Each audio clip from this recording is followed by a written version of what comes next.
Setidaknya kita akan lebih mahal dari China.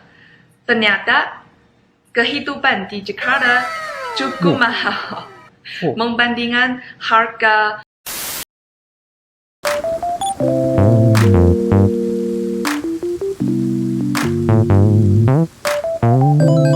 Halo guys, Assalamualaikum warahmatullahi wabarakatuh dan salam sejahtera. Welcome back to my YouTube channel guys. Oke guys, pada kali ini kita akan teruskan lagi membuat satu bakalan video reaction. Dan ini merupakan salah satu terkait ya tentang bahasa Indonesia. Dikatakan ada keturunan Tiongkok, asli orang Cina guys, asli orang China, dapat ngomong, dapat berbicara dalam bentuk bahasa Indonesia. Wow, sudah pastinya ini adalah merupakan salah satu benda yang sangat menarik guys. Dan ini adalah akan saya kongsikan kepada teman-teman yang tengah menonton guys, dengan judulnya Hidup di Indonesia versus China, mana yang lebih mahal? Mobil di Indonesia mahal sekali dan adalah dalam bentuk bahasa Tiongkok di situ guys. Oke guys, dan merupakan daripada channel yaitu Pieces of Pio. Dia punya nama channel lah guys ya. Jangan lupa seperti biasa like, comment, share dan juga subscribe di dalam channel ini. Apakah cerita ataupun isi kandungan mengenai tentang hidup di Indonesia versus China, tetapi keturunan Tiongkok guys, asli keturunan tetapi dapat berbicara bahasa Indonesia. Wah, sangat seru nih guys. Tanpa membasa-basi guys, yuk kita sama-sama nonton di dalam video pada kali ini guys. Yuk guys. Oke guys, dengan kiraan 3, 2, dan 1 guys. Hai semuanya, aku Apiao, orang Tiongkok yang tinggal di Indonesia. Sebelum saya datang ke Indonesia, saya selalu berpikir bahwa harga barang di Indonesia harusnya lebih murah. Guys, saya dapat merasai bagaimana fasihnya juga ya dalam berbicara bahasa Indonesia. Sudah pastinya sangat seru dan sangat memahami dan pandai ya menyusun ya kata-kata bicara dalam bahasa Indonesia. Wah, hebat guys.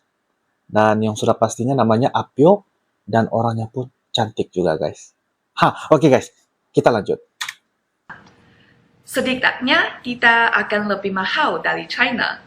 Ternyata kehidupan di Jakarta cukup mahal membandingkan harga antara dua negara adalah hal yang cukup rumit. Secara logis, kita harus membandingkan beberapa penghasilan orang-orang dan dibandingkan dengan harga barang yang ada. Tetapi konten seperti itu akan membosankan. Dan terlalu banyak anggap. Jadi, mari kita bandingkan harga secara sendiri saja dan tidak terlalu rumit. Saya akan mencoba membandingkan harga barang sehari-hari. Konversi ini dia mau menceritakan tentang harga barang di antara Indonesia, perbandingan dengan China, sebab yalah mungkin ada beberapa perkara lah yang mungkin dapat ya sama-sama dia kongsikan kepada kita semua guys. Sebab cewek nih, wanita ini yang bernama Apio, tinggal di Indonesia guys, tinggal di Indonesia. Nilai tukar saat ini adalah 1 RMB equals to 2.250 rupiah. Untuk lokasinya, saya akan fokus kepada kota besar di China versus di Jakarta. Oke, baik. Yang pertama, gaji. Tingkat upah di Jakarta jauh lebih rendah daripada China. Untuk pekerjaan yang sama, upah di Indonesia hanya sekitar setengah dibandingkan dengan di China, atau bahkan kurang. Di China, misalnya, gaji seorang babysitter berada kisaran 8 juta. Sedangkan gaji babysitter kami saat ini sekitar 4 juta. Terutama di kota besar seperti Beijing, Shanghai, Shenzhen, beberapa bahkan menghabiskan lebih 20 juta untuk mendapatkan suster yang baik. Pekerjaan suami saya bukan perusahaan asal yang sama, tingkat posisi yang sama bisa mendapatkan 2 kali atau lebih dari gajinya di China daripada yang dia lakukan di Indonesia. Oke. Contoh selanjutnya, saya dan suami saya lulus S2 bersamaan, tapi pekerjaan pertama saya di China. Gaji saya 2 kali gaji suami saya di Indonesia. Saya tidak merasa bahwa saya lebih mampu bekerja daripada suami saya, tetapi saya menerima gajinya di China, dia menerima gaji di Indonesia. Jadi dari segi tenaga kerja, Indonesia murah, China mahal. Yang ketiga, wow, harga mobil. Yang ini benar-benar tidak terduga oleh saya. Mobil di Indonesia, terutama mobil mewah seperti BMW, Benz, Audi, sangat mahal dibandingkan dengan harganya di China. Sangat Sebagai mahal. perbandingan beberapa mobil yang umur ditemukan di sini, mobil Jepang, Toyota Camry, Honda CR-V, itu semua hybrid Camry bukan tipe normal. Dan di Indonesia, hybrid Camry hanya satu tipe, harganya 870 juta. Di sini adalah harga Honda CR-V di China, dan di Indonesia harganya adalah 584 juta. Untuk 1.5L turbo. Dari perbandingan, barusan kita bisa lihat bahwa mobil di Indonesia cenderung lebih mahal. Salah satu alasannya adalah di Indonesia pajaknya cukup tinggi, dan yang lainnya adalah karena beberapa merek diimpor sebelumnya. Sebagian pasar mobil China adalah usaha patungan dengan pabrik di China. Dan bahkan Tesla memiliki pabrik di China. Jadi mobil mahal di Indonesia murah di China. Ada beberapa kasus khusus seperti Toyota Alphard, di mana harganya lebih mahal di China versus di Indonesia. Ini harga di China untuk hybrid version, harganya milik di Indonesia, tetapi kamu tidak akan bisa membelinya dengan harga ini. Biasanya kamu harus membayar lebih sedikitnya 400 juta. 400 juta, 300 juta, tapi kalau duduk di Malaysia guys, saya pun tidak tahu berapa harganya kalau sudah masuk ringgit Malaysia. Mungkin kalian ada beberapa info, Anda boleh turunkan di kolom komentar. Oke, turunkan di kolom komentar guys. Oke guys, siap. Yang ketiga, harga rumah. Untuk hal ini saya rasa banyak yang sudah mendengar. Harga rumah di China agak gila. Teman baik saya di China 3 tahun lalu menghabiskan 5 juta yuan, 11 miliar di tempat yang relatif terpencil. Shanghai, Zhangjiang, seperti Tangerang, Bogor, atau Bekasi, kalau di Jakarta, untuk membeli apartemen seluas 90 square meter lebih sedikit. Dan kemudian tahun ini dia berencana untuk membeli satu tempat lagi yang lokasinya di dalam kota. Harganya 200 juta rupiah per square meter. Per square meter di Shanghai. Dan lokasinya sangat normal dan tipe kamar yang sangat biasa, bukan apartemen mewah. Sementara harga rumah di Jakarta hampir sama dengan di Changsha. Changsha ibu kota provinsi dari provinsi kelahiran saya. Apartemen biasa di Changsha harganya sekitar 17 juta to 45 juta rupiah per square meter. Meskipun harganya mirip, namun perbedaan yang di antara keduanya adalah di Jakarta dengan harga tersebut kita bisa mendapatkan lingkungan hidup lebih baik sedikit. Sebagai contoh, rumah yang saya tinggal sekarang adalah 2 lantai. Dengan harga yang sama di Changsha, kita hanya bisa mendapatkan apartemen 1 lantai dengan luas yang mirip. Tentu saja Jakarta juga memiliki area yang sangat mahal. mahal. Changsha juga memiliki tempat yang sangat mahal. Ini hanya perspektif saya sebagai orang biasa. Ya. Selanjutnya adalah barang sehari-hari. Barang sehari-hari. Buah sangat mahal. Oh. Inilah yang saya tidak duga. Strawberry, peach, apple, dan buah import lainnya bisa saya pahami. Tetapi buah-buahan tropis seperti buah naga, mangga, pisang lebih mahal daripada China. Oh. Sangat aneh. Saya rela membandingkan harga buah supermarket dan pasar. Buah di pasar dan harga supermarket sebenarnya mirip. Saya tidak tahu tempat atau kota lain, tetapi buah-buahan di Jakarta juga mahal. Dan harganya seperti ini sepanjang tahun. Di China, setidaknya di musim panas, buah-buahan tropis ini akan sangat murah. Oh, dia ikut musim. Kelima, produk skincare dan makeup.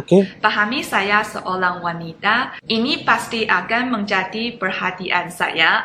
Di sini kami hanya membandingkan harga di counter. Baru-baru ini Mela Cosmetics NARS launching foundation baru. Di internet sangat popular dan saya ingin membelinya. Kalau dibandingkan harganya adalah 490 renminbi, yaitu 1 juta lebih di China. Kemudian saya cek toko official NARS di Lazada. Untuk produk yang sama, harganya 700 lebih sedikit. Indonesia 30% lebih murah. Mari kita lihat SK2. Toner 230 ml adalah 2.990.000.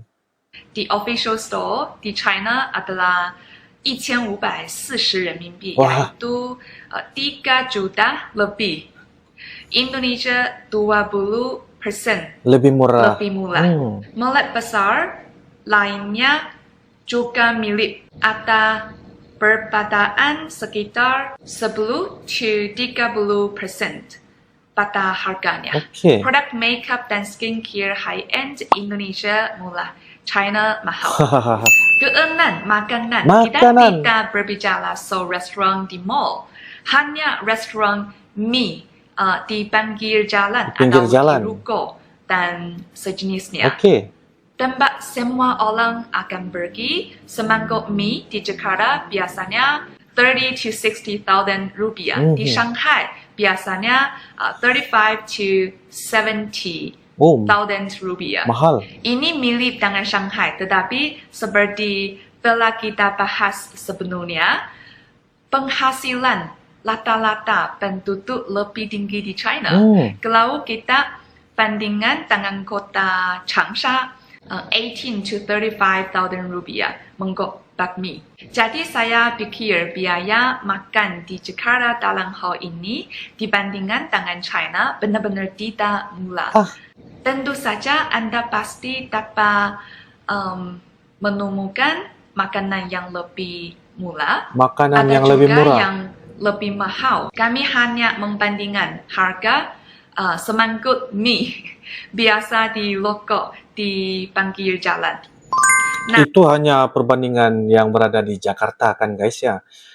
Tapi ialah ia menceritakan tentang perbandingan harga pada satu tempat yang tertentu. Tapi kalau kita pergi ke tempat-tempat lain sudah pasti, sudah tentunya mungkin kalian merasai ada lagi lebih murah, lebih kita rasa enak ya untuk kita temuin makanan-makanan. Saya rasa lebih enak lagi berbanding di tempat-tempat lain. Mungkin kalian boleh turunkan di ruangan kolom komentar guys. Oke guys? Nah, melihat ini Anda seharusnya sudah memiliki pemahaman dasar. Perbedaan yang sangat terlihat adalah antara upah, tenaga kerja, dan harga rumah yang jauh lebih murah di Indonesia. Namun, kalau dilihat dari sisi tingkat mendapatkan Indonesia pendapatan. Biaya hidup di Jakarta sebenarnya cukup tinggi dan karena inflasi biaya hidup ini akan semakin mahal.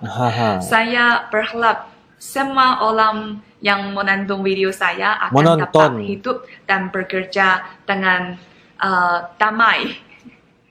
Semoga video ini bermanfaat bagi Anda dan saya berharap hari Anda istimewa. Have a nice day. See you guys next time. 这篇用了全印尼文，实在是太紧张了，大家见谅一下。Terlalu gugup. 我继续努力的练习印尼文。Saya terus berlatih bahasa Indonesia. 我们下视频再见，拜拜。Oh, bagus. Oke guys, demikianlah sebentar tadi video daripada channel Piece of Pio. Seorang wanita berketurunan Tionghoa ataupun Tiongkok lah orang panggil, yang tinggal di Indonesia. Sebab mungkin pasangannya adalah orang Indonesia, dan sudah pasti yang sudah tentunya apa yang kita fokuskan adalah bagaimana ya wanita yang bernama Pio nih dia coba untuk menyampaikan dalam bentuk bicara bahasa Indonesia. Dan bagi saya, walaupun ada sedikit sebanyak dikit-dikit yang orang kata beberapa kosakata ya, dan terutamanya dari segi R tuh jadi L, biasalah orang Tionghoa yang ingin berbicara dalam bahasa Indonesia sudah pastinya R itu adalah satu halangan bagi mereka lah. Tapi walau bagaimanapun itu adalah satu usaha yang sangat-sangat baik apa yang saya dapat tonton, sebab mereka berusaha untuk menyampaikan ya bicara dalam bentuk bahasa Indonesia. Sebab di hujung video sebentar tadi dia ada mengatakan dalam video ini dia coba berbicara dalam bahasa penuh Indonesia, walaupun sukar tapi dia sudah pastinya akan coba meningkatkan lagi pembelajaran bahasa Indonesia. Itu yang saya fokus guys. Dan sebagainya adalah mengenai secara santai-santai dia coba menceritakan kehidupan dari segi perbandingan harga, yaitu rumah, mobil, skincare, makeup, buah-buahan dan sebagainya. Itu adalah satu usaha yang sangat-sangat baik juga pada dasarnya ya, sebab manalah tahu mungkin ada beberapa kebanyakan dari kita yang berada di Indonesia ya ingin ke negara China untuk mencari perusahaan, pekerjaan, kehidupan. Mungkin ya, itu adalah sesuatu yang sangat-sangat dasar umumnya menceritakan sebab perbandingan ialah sebab dia orang Tionghoa, orang Tiongkok yang tinggal di Indonesia, biaya kehidupan yang berada di Jakarta. Dan saya sudah pasti, sudah tentunya mungkin ada lagi beberapa, itu baru di Jakarta kan guys ya, mungkin ada lagi provinsi ataupun kota-kota yang berada di Indonesia. Saya rasa ada, sebab setiap dari kota ataupun provinsi itu pastinya mempunyai biaya kehidupan yang berbeda-beda guys ya, seperti mana kita nampak bandar ya, kota di kampung daerah, sebab biaya kehidupan itu sangat-sangat beda, terpulang kepada kita semua di mana kita ingin betah tinggal di mana-mana pun tempat di kota. Itu adalah pilihan kita lah guys ya. Tapi walau bagaimanapun saya sangat-sangat orang kata enjoy ya, saya sangat suka video Piece of Pio, seorang wanita berketurunan Tionghoa ya belajar bahasa Indonesia. Ini merupakan bahasa Indonesia sangat-sangat gampang untuk dipelajari, sebab karena lenggokan bahasa Indonesia itu sangat-sangat enak untuk didengarin guys. Oke guys, itu saja dari Uncle, reaksi dan pendapat daripada Uncle mengenai tentang video sebentar tadi. Semoga ia memberikan satu manfaat kepada kita semua, dan sudah pastinya bahasa Indonesia memang sangat-sangat keren banget guys ya untuk kita belajar, dan dasar keenakan itu pun sudah merasai keenakan mendengar bahasa pengucapan bahasa Indonesia. Oke guys, sekian, kita akan bisa ketemu lagi di video-video akan datang. Semoga ia akan memberikan manfaat, hiburan sedikit sebanyak daripada Uncle. Oke guys, sampai jumpa lagi. Terima kasih karena menonton dari awal sehingga selesai. I love you Malaysia, I love you Indonesia. Assalamualaikum warahmatullahi wabarakatuh. Bye bye.